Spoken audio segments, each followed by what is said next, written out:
Hello, BookTube. I'm in the middle of a barrage of work that just needs to be done, just nose to the grindstone, paragraph after paragraph work. Perfectly up to it. There are even ways in which I'm kind of sort of enjoying it, but it does decrease my available time for BookTube. Whenever I look up from that task and think, yeah, I could really stand a little break here, I make a video, but I can't keep doing it. We're reaching the afternoon will soon be here. That means that I will need to work nonstop on this thing. But I didn't want to let BookTrek go by, since I did let a week go by of September's BookTrek. This is a 5-month BookTube mission that I'm on with a bunch of other great booktubers. Tons of fun in our Voxer group. Tons of fun on these videos where we are going through Star Trek fiction, incarnation by incarnation. So we spent August reading Star Trek, the original series novels. And now September is dedicated to The Next Generation, which is a bit of a, not to be overly hokey, but a bit of a voyage of discovery for me, because I didn't like the Next Generation when it was first on the air. And developed quite a few effective comedy routines about it. And that's okay for comedy routines, but I don't want there to be a Star Trek incarnation that I don't like, at least until Alex Kurtzman. In which case I feel morally obliged to dislike them. But who knows? The casting information that Mark Richardson shared with all of us about the new Star Trek show is mind-bogglingly interesting. Just mind-bogglingly interesting. It's the Enterprise under the command of Captain Pike. So in other words, before Captain Kirk, where Captain Kirk is on other starship vessels, but he's not on board the Enterprise. Pike is in command of the Enterprise. And we knew from the original show that Pike's first officer was named Number One. She has a name in canon now. Una is her name. But also that Pike commanded the loyalty of young Lieutenant Spock, who was on the Enterprise before Kirk got there. And one of the genius ideas behind the new casting that was announced for Brave New Worlds, I think is what it's called, is the assumption that other people from the canonical original Star Trek run were also on the Enterprise before Kirk got there. Specifically, Dr. M'Benga, an assistant of Dr. McCoy's who studied on Vulcan, and Lieutenant Uhura, who in Brave New Worlds is Cadet Uhura. I'm all in favor of that. Cannot wait to see. I have learned enough now to expect that the Kurtzman Star Trek could and probably will screw this all up, but that kind of casting sends a shiver through me that it feels like going home.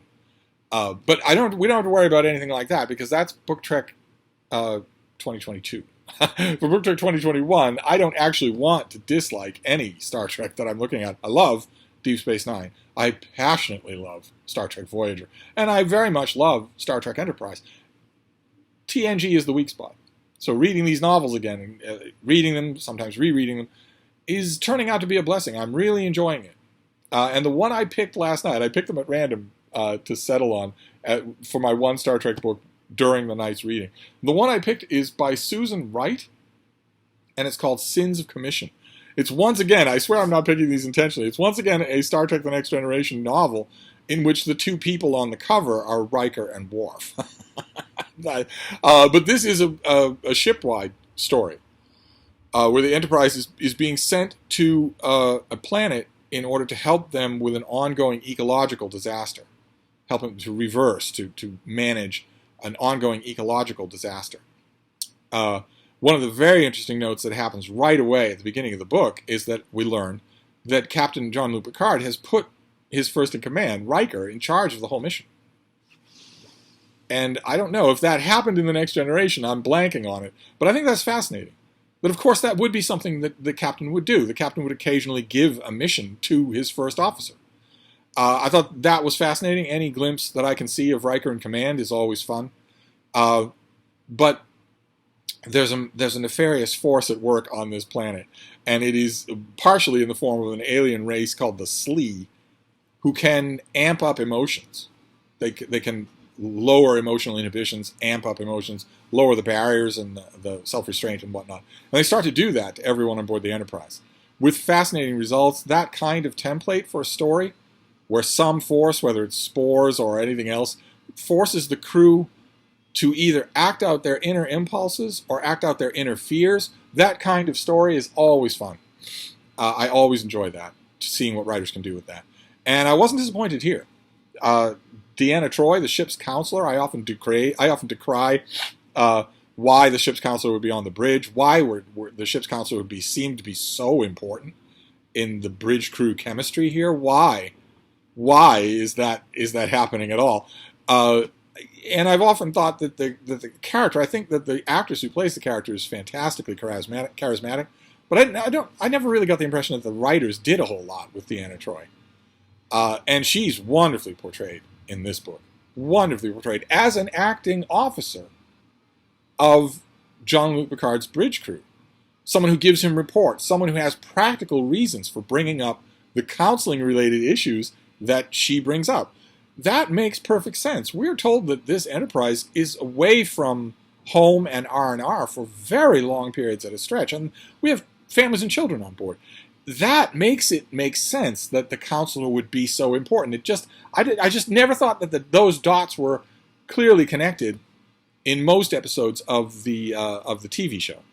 But in this book, it's marvelously so. You feel like Deanna Troi is a working part of the crew. And Worf plays a significant part, especially once people's emotions start running out of control.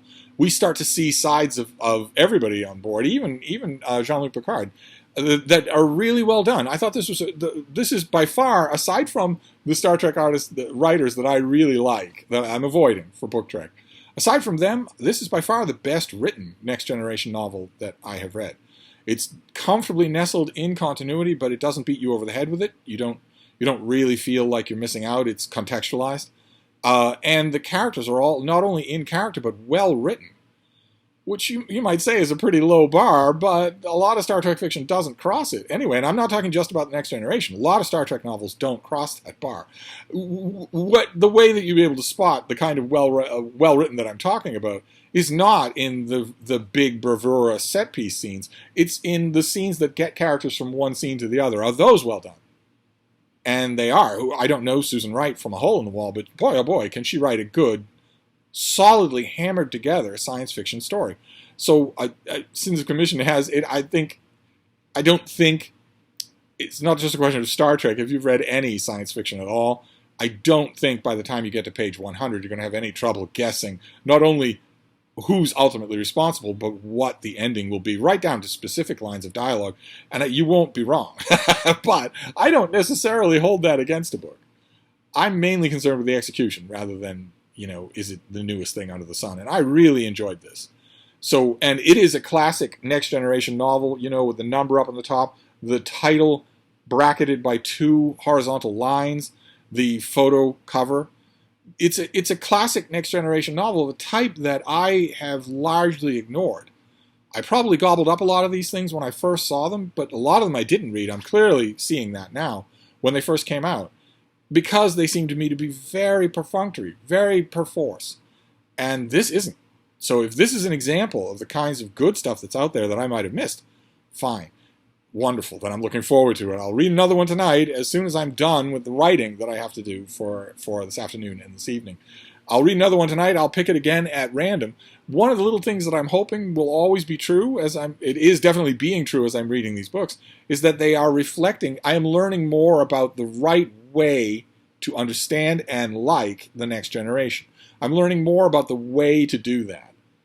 And that little detail about Picard occasionally letting his XO run a mission, that's a very good step in that direction, as is Susan Wright's efforts all throughout this book to delineate what actual kind of authority Deanna Troi has. Not just her responsibility as part of Picard's officer crew, but what her authority is. When it's Bones McCoy, we don't have any trouble understanding his authority. In the Starship Enterprise, there is no counselor. The original Starship Enterprise, there is no ship's counselor. McCoy is the closest thing to a ship's counselor. And he makes perfectly clear on many different occasions what his authority is, which is that if he feels like it, he can relieve the captain. Deanna Troi's authority in the show and in a lot of the fiction that I've read is far more murky. And it's a lot clearer in this book. So those two things helped a lot. They helped me a lot to understand this series. So I'm going to hope that the next book is a success as well. I still haven't worked up the courage to tackle Peter David. I will be doing that. There's no way that I can do a read-through of Next Generation fiction without reading at least 2 Peter David novels. I know that. I will get to him, but I did this one first, and I'm not going to pick Peter David tonight either. I'm going to be pretty exhausted, I think, when the reading time comes tonight, so I'll take it easy on myself. But anyway, that's your Star Trek for today. Sins of Commission. I very much enjoyed it. Hoping for good luck tomorrow. But this is going to be the last video of the day. I'm sorry to say, BookTube, this is not going to be a barrage of videos. And depending, I always say, I'm telling myself for the last 24 hours, that when this block of writing is over, well, then it'll be over. But that's not true. It'll probably be just beginning then, as a million editorial inquiries and follow-ups happen.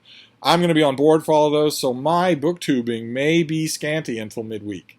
I'm hoping not, but I just wanted to mentally prepare you. But anyway, I'm going to wrap this up and get back to work. But I will see you anon. Thank you, BookTube.